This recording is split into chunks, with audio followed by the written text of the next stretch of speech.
Good morning. Study 24/7 में आप सभी का स्वागत है। मैं धीरज राज आप लोग के बीच नेट जेआरएफ के उपन्यास संख्या 7 लेकर उपस्थित हूँ, जिसका शीर्षक है झूठा सच और रचनाकार यशपाल। तो चलिए आइए आज शुरू करते हैं झूठा सच उपन्यास। सबसे पहले हम लोग देखेंगे झूठा सच का पृष्ठभूमि।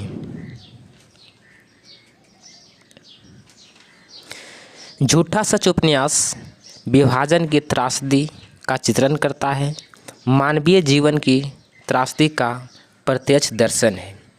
झूठा सच उपन्यास सामाजिक राजनीतिक पृष्ठभूमि पर लिखा गया उपन्यास है। उपन्यास में यशपाल ने सन 1942 से 1957 ईस्वी तक अर्थात देश विभाजन से पहले और उसके बाद के उतार चढ़ाव को दिखाया है। चलिए अब हम लोग देखते हैं इसका पात्र। सबसे पहले हम लोग देखेंगे मुख्य पात्र, जिसमें है तारा, मध्यवर्गीय किंतु प्रतिशील सोच रखने वाली आम लड़की। तारा ही विभाजन की त्रासदी सबसे ज़्यादा झेलती है। जयदेव पुरी, मध्य वर्ग का प्रतिनिधि पात्र, विभाजन के कारण परिवार से अलगाव, आगे चलकर प्रगति करते हुए एक पत्र का संपादन, फिर विधायक व कई कमेटियों का मेंबर बनता है। कनक, संपन्न परिवार की प्रगतिशील सोच रखने वाली लड़की। जयदेव से प्रेम विवाह, फिर संबंध विच्छेद। चलिए आगे देखते हैं गौण पात्र। गौण पात्र में है असद, लाहौर के कॉमरेड युवा, कम्युनिस्ट पार्टी के युवा। शीला, राम जवाया की पुत्री। डॉक्टर प्राणनाथ, अर्थशास्त्र के प्रोफेसर। सोमराज, आवारा युवक जिसका तारा से विवाह होता है। पंडित गिरधारी लाल, नया हिंदी पब्लिकेशन के मालिक। कनक के पिता महेंद्र नैयर, वकील। करमचंद कशिश, परोपकार पत्रिका के मुख्य संचालक। दौल मामा, शरीफ भोला आदमी जो अकारण बलवे की बलि चढ़ जाता है। रतन सिलो का प्रेमी। गौस मोहम्मद, प्रकाशक, महाजन, कम्युनिस्ट पार्टी के कार्यकर्ता। कृष्ण नारायण अवस्थी, यूपी कांग्रेस के पार्लियामेंट बोर्ड में मंत्री। चलिए अब हम लोग देखते हैं इसका गौण पात्र। गौण पात्र में है मेहर, दंगे में भटकी तारा के साथी। नब्बू, तारा से बलात्कार करने वाला। हाफिज, इनायत अली, नब्बू के मोहल्ले के हाफिज। विश्वनाथ सूद, पंजाब कांग्रेस के उग्र दल के नेता व मुख्यमंत्री पद के दावेदार। उर्मिला, पुरी की पूर्व शिष्या, पुरी की तरफ आकर्षक। बंती, तारा को विभाजन के दौरान मिली संगनी। एपी एडियर, डायरेक्टर सरदार पत्र। प्रसाद, कांग्रेस के नेता। अग्रवाल साहब, दिल्ली का बड़ा व्यापारी, तारा को मानने वाला। पुरुषोत्तम, अग्रवाल साहब का युवा पुत्र।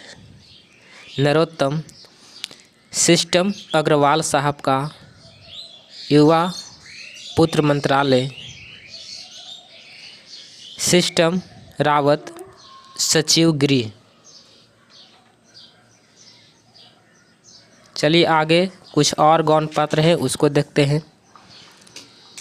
पीएस गिल विभाजन का दंश झेल चुका युवक। निरंजन अड्डा मर्सी का प्रेमी। माथुर पुराना दोस्त। जया पुरी और कनक की बच्ची। सीता तारा के मोहल्ले की लड़की। पुरंदेई सीता की माँ। डॉक्टर श्यामा डॉक्टर और कांग्रेस की बड़ी लीडर। चलिए तो अब हम लोग देखते हैं झूठा सच उपन्यास का कथासार। झूठा सच यशपाल का महत्वपूर्ण उपन्यास है। अपनी प्रकृति में यह एक महाकाव्यात्मक उपन्यास है जो भारत के विभाजन की पृष्ठभूमि पर लिखा गया है। इसके 2 खंड हैं, वतन और देश 1958 ईस्वी तथा दूसरा देश का विभाजन 1960 ईस्वी। पहले खंड वतन और देश में विभाजन के वास्तविक कारणों, विभाजन के समय की दर्दनाक स्थितियों तथा विस्थापितों एवं शरणार्थियों की समस्याओं को प्रस्तुत किया गया है। तारा जैसे चरित्र के माध्यम से बताया गया है कि विभाजन के समय महिलाओं की दुर्दशा का आलम क्या था। दूसरे खंड में देश का भविष्य में आज़ादी के बाद की स्थितियाँ हैं, जिसमें एक ओर कुछ बुद्धिजीवियों व नेताओं की प्रगतिशील भूमिका का चित्रण है, तो दूसरी ओर शुद्ध और सोमराज जैसे उन तत्वों की भी चर्चा है जो राजनीतिक और पत्रकारिता को शुद्ध व्यवसाय बनाकर भ्रष्टाचार व बेईमानी के माध्यम से समाज को लूटने में लगे हैं। इनकी तुलना में तारा, डॉक्टर नाथ, श्यामा, पत्रकार, कनक तथा इंजीनियर नरोत्तम जैसे चरित्र भी हैं जो देश की आज़ादी का सम्मान करते हुए अपने दायित्वों के निर्वहन में ईमानदारी से जुड़े हैं। विभाजन के पूर्व मध्ययुगीन जीवन, वहाँ के जनसमाज का मानसिक गठन, राजनीतिज्ञों के दांवपेच, सांप्रदायिक स्वार्थों के कारण हिंदुओं मुसलमानों के बीच बढ़ती खाई, देश का विभाजन, सांप्रदायिक दंगे, लूट खसोट, रक्तपात, लाखों व्यक्तियों का विस्थापित होना, उनकी जिजीविषा और संघर्ष, कांग्रेस का शासन, स्वतंत्रता प्राप्ति के बाद का सामाजिक जीवन, विविध क्षेत्रों में चलने वाली धांधली, उच्च वर्ग की स्वार्थपरता, मध्य वर्ग की कुंठा, निम्न वर्ग की निराशा, जनता की जागरूकता आदि, यह सब कुछ झूठा सच में साकार हो गया है। झूठा सच में यशपाल ने देश विभाजन के लिए मूल रूप से अंग्रेज़ों को उत्तरदायी ठहराया है। उनके अनुसार अंग्रेज़ों ने ही अपनी सत्ता के लिए हिंदू मुसलमान में फूट डाली। झूठा सच में यशपाल ने देश विभाजन को आर्थिक संदर्भों में भी देखा है। लेखक की दृष्टि में यह पहलू सर्वाधिक महत्वपूर्ण है।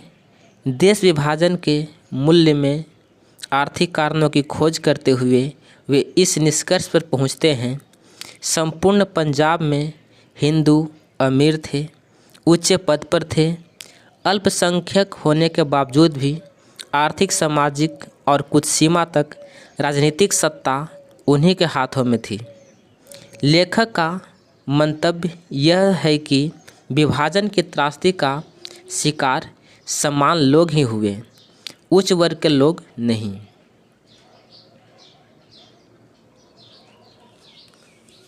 चलिए अब हम लोग देखते हैं प्रमुख उदाहरण। इस उपन्यास में कौन सा महत्वपूर्ण पंक्ति किसने कहा है, यह देखेंगे।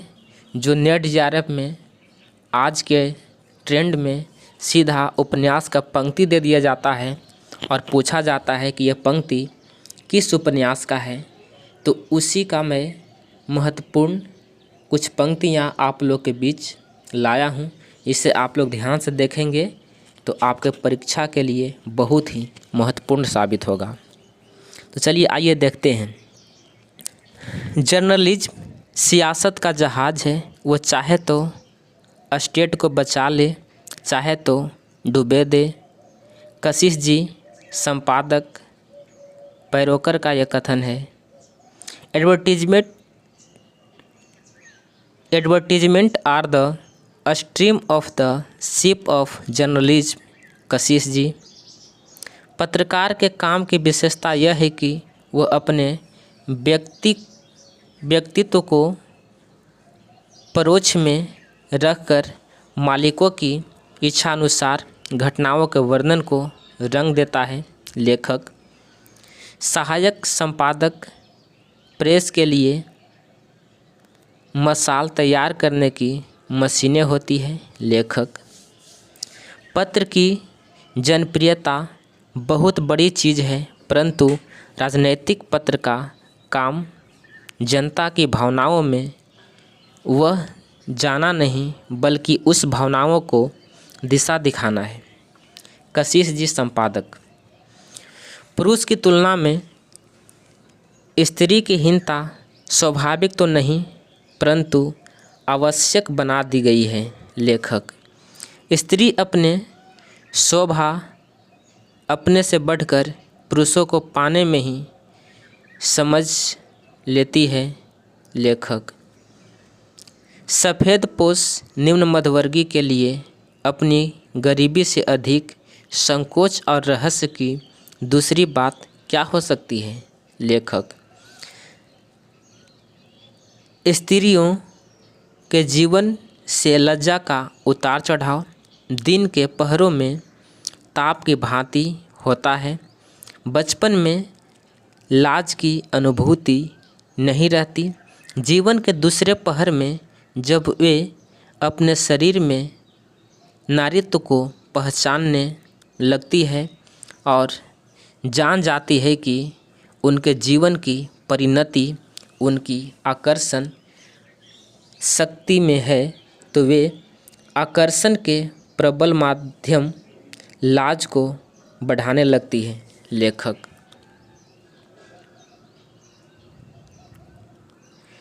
पंजाब तो सदा हिंदू सिखों का रहा है। इन मरे मुसलमानों का राज दिल्ली, लखनऊ, आगरा में रहा होगा। पंजाब तो हमारा है। मियाँ बीबी लड़ाई और कार्तिक का बादल कितने पल ठहरता है। लेखक ब्रिटेन में बैठे अंग्रेज अपनी स्थिति के कारण अपने आप को भारत का बोझ उठा सकने में असमर्थ समझने लगे हैं, परंतु हिंदुस्तान में मौजूद अंग्रेज ब्यूरोक्रेसी अंतर्राष्ट्रीय स्थिति और ब्रिटेन की वर्तमान आर्थिक स्थिति जानती नहीं। वे हिंदुस्तान के शासन का मोह नहीं छोड़ना चाहते। लेखक संपत्ति के आधार पर सम्भ्रात बनी श्रेणी की स्त्रियों का प्रयोग सेक्स के अतिरिक्त और है भी क्या। डॉक्टर प्राणनाथ। यह स्त्रियां यह सोच भी नहीं सकती कि तुम्हें सेक्स के बिना भी लाइक कर सकता हूँ। प्राणनाथ तारा से। बल्कि सेक्स के लिए भी इस श्रेणी के पुरुष जो चाहे सो कर सकते हैं।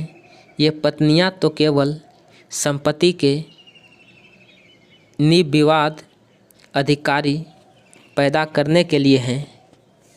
ये स्त्री की एक ही योग्यता को जानती है, हाथ आ गए पुरुष को हाथ से निकलने न देना। इन्हें तुम्हारी किसी अन्य योग्यता से ईर्ष्या नहीं, तुम्हारे नारीत्व के आकर्षण से ईर्ष्या है। प्राणनाथ तारा से। इटली के 16 फरवरी के बयान में कहा गया है कि जून 1948 में हिंदुस्तान के जिस भाग का जो राजनीतिक दल अधिक सशक्त होगा, ब्रिटिश सरकार उसी को शासन सौंप देगी। लेखक। कौन युक्ति कुमारी साली जीजा के साथ अपने को सुरक्षित समझकर प्रणय और आकर्षण के अखाड़े के पैतरों का परिचय पाने का यत्न नहीं करती। लेखक। सभी पत्रों की अपनी अपनी राजनीतिक और सांप्रदायिक नीति थी, परंतु पत्रकारों को अनुशासन में रखने की नीति के विषय में उनमें कोई भेद नहीं था। लेखक। पुरी के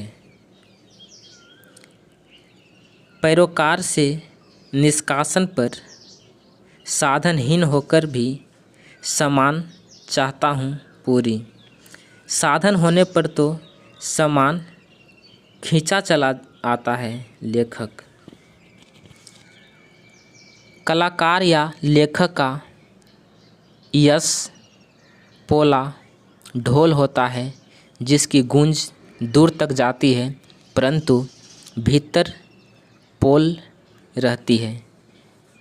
अब वो सोचता अन्य अब समान शिष्टाचार पात्र है, पैसे का बल्कि वास्तविक सम्मान है।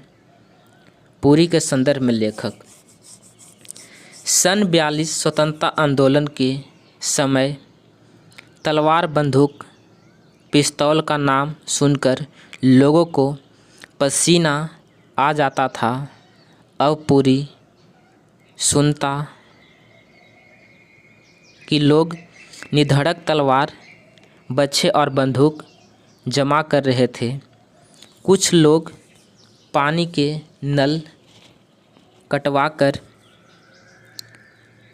कड़ाबीने तोड़ेदार बंदूकें भी बनवा रहे थे। अफवाह गर्म थी कि लाला माधो शाह और सुखलाल के यहाँ से हिंदुओं की रक्षा और पाकिस्तान के विरोध के लिए 200 में चाहे जितने बंदूक पिस्तौल मिल सकते हैं। लेखक। गली में मुसलमानी आक्रमण होने की वजह से जो रतन आदि की करतूत की प्रतिक्रिया ही थी, पूरी जैसा लिबरल भी हर हर महादेव कह लड़ पड़ता है। मोहब्बत का धर्म अपनी जगह, घर बार का धर्म, ब्याह अपनी जगह। मोहब्बत की तो रीति ही ऐसी चली आई है, बड़ों ने भी वही किया है। कृष्ण महाराज का गोपियों से प्रेम था तो क्या उनके लिए रुक्मिणी जी को छोड़ दिया था? सिल्लो तारा से। रतन की नाराज़गी पर। मैं बाबूजी और माँ सबकी बातें जानती हूँ। लोग खेल खिलाकर छोड़ देते हैं, जो छोड़ दे दिल लगी और पाप है। सिल्लो तारा से। साधारण स्वतंत्रता के अभाव में चतुरता की ऐसी मजबूती ही नारी का चरित्र कहलाती है। लेखक। प्रत्येक माँ का ख्याल था कि उसी का बेटा सबसे असहाय और असुरक्षित है। लेखक। पाकिस्तान का मतलब मुस्लिम लीग की मिनिस्ट्री ही तो है, पूरी गली के लोगों से। नेहरू पटेल का क्या है, वे तो बेदरकाक हैं।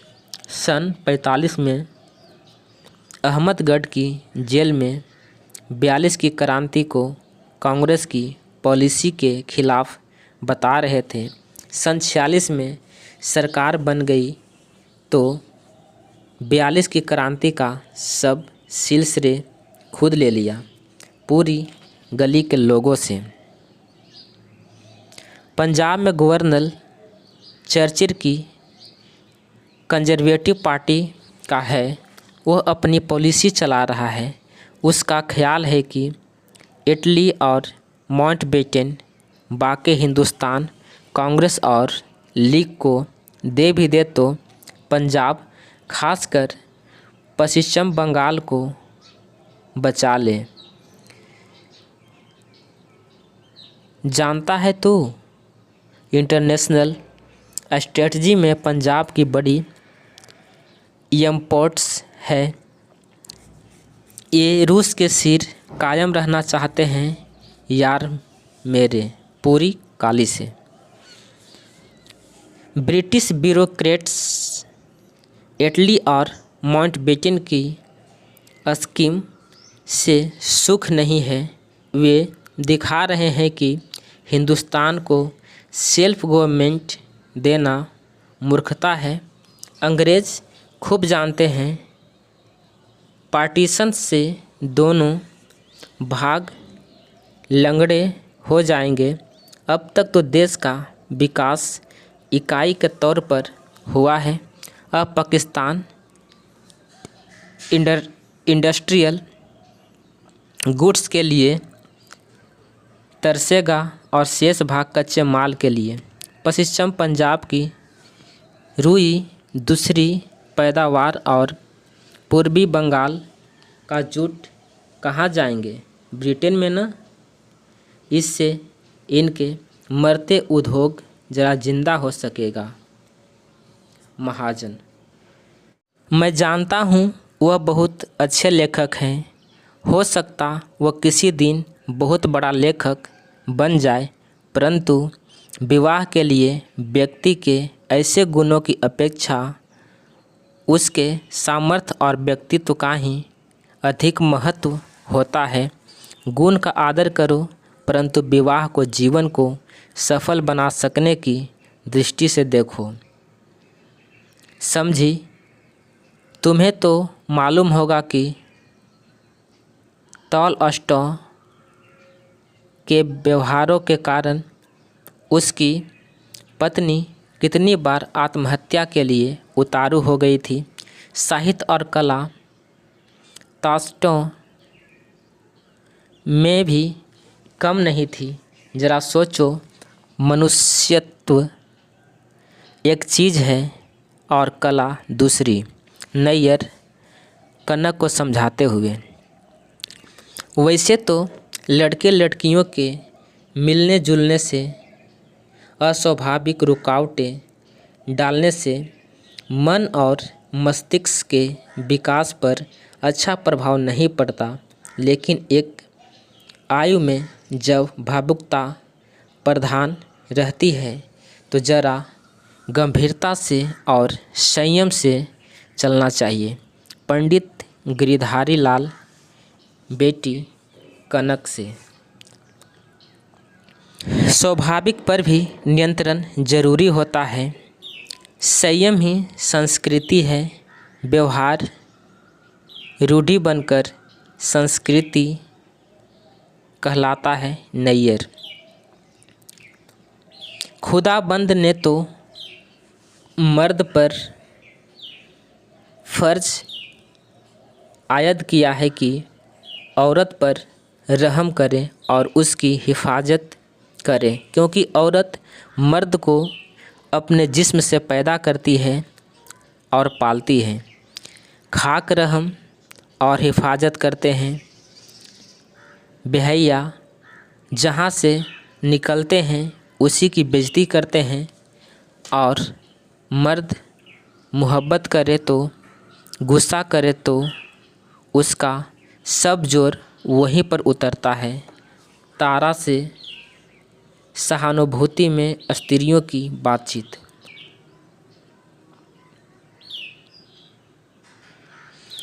किसी मुसलमान औरत की तरफ तो आँख नहीं उठाई मैंने, हिंदू औरत है वे लोग नहीं हमारी औरतों को ख़राब कर रहे हैं, मौलवियों को ख़राब कर रहे हैं। मौलवियों ने जिहाद का फतवा दिया है। नब्बू तारा से बलात्कार करने वाला।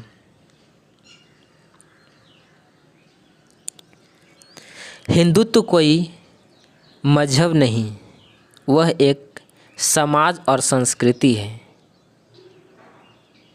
उसमें विश्वासों के संबंध हैं।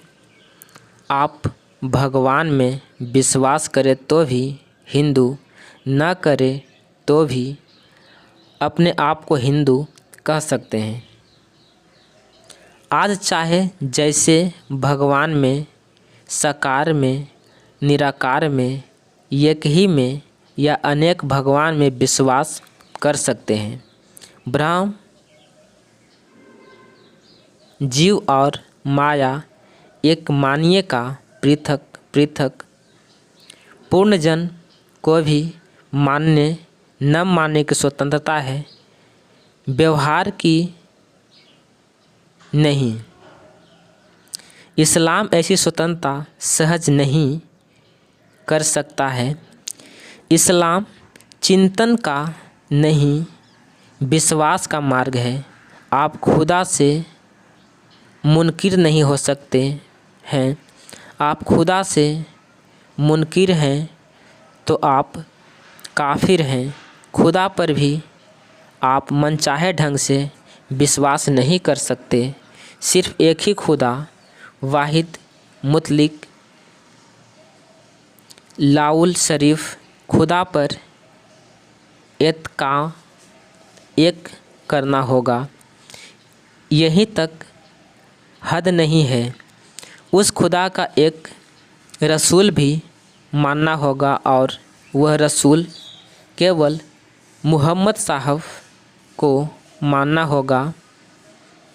आप आज के विज्ञान और साइंस से खुदा के संबंध में तर्क नहीं कर सकते, क्योंकि जिस वक्त मुहम्मद साहब पर इस्लाम का इल्हाम नाज़िल हुआ था यह विज्ञान मौजूद नहीं था।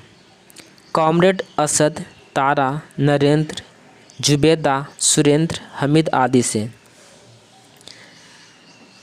स्त्री के चाहने पर भी तो पुरुष उसके लिए सब कुछ, अपना प्राण भी न्यौछावर करता है। यही वो प्रेम है। पुरुष पर ही निर्भर करता है कि अपने प्रेम को कैसे चरितार्थ करेगा। स्त्री पुरुषों की दया पर निर्भर है, उसके अतिरिक्त प्रेम क्या है। असभ्य समाज जाने वाला पुरुष स्त्री के न चाहने पर उसे दबोचकर झपट कर ले लेता है, और सब समझा जाने वाला स्त्री के सम्मुख प्रेम की याचना करता है। पूरी के विचार स्वगत। जान पड़ता था कि भगवान ने तो उन्हें प्रताड़ित औरत को भुला दिया था, परंतु ये लोग भगवान नहीं भुला सकती थी। भगवान मनुष्य की जितनी अधिक चिंता करता है, उससे कहीं अधिक मनुष्य भगवान की चिंता करता है। तारा का विचार स्वगत। आइए अब हम लोग अंतिम स्लाइड में हैं। हिंदू सिख आए हैं बक्से, संदूक, नकली जेवर और ब्रांड यह लोग मुसलमान लोग मिट्टी के हुक्के, टूटी चारपाई, चूल्हे चक्की, मुर्गियाँ लिए चल रहे हैं। यह इनकी गृहस्थी थी। जिसके पास जो कुछ होगा उसी से ममता करेगा, वही तो उठाकर ले जाएगा। तारा आदि को कैंप ले जाने वाले शरणार्थी, साथ ही गाड़ी का सिख ड्राइवर। बहन जी, सच है, मुसलमान ने हिंदुओं को लूटा है, पर हिंदू सैकड़ों से इन लोगों को लूटते निचोड़ते चले आ रहे हैं। नहीं तो एक ही ज़मीन पर रहने वाले में अमीरी गरीबी का इतना फ़र्क क्यों होता? पंजाब की सब ज़्यादातर हिंदुओं के ही हाथों क्यों चली जाती? वही सिख ड्राइवर।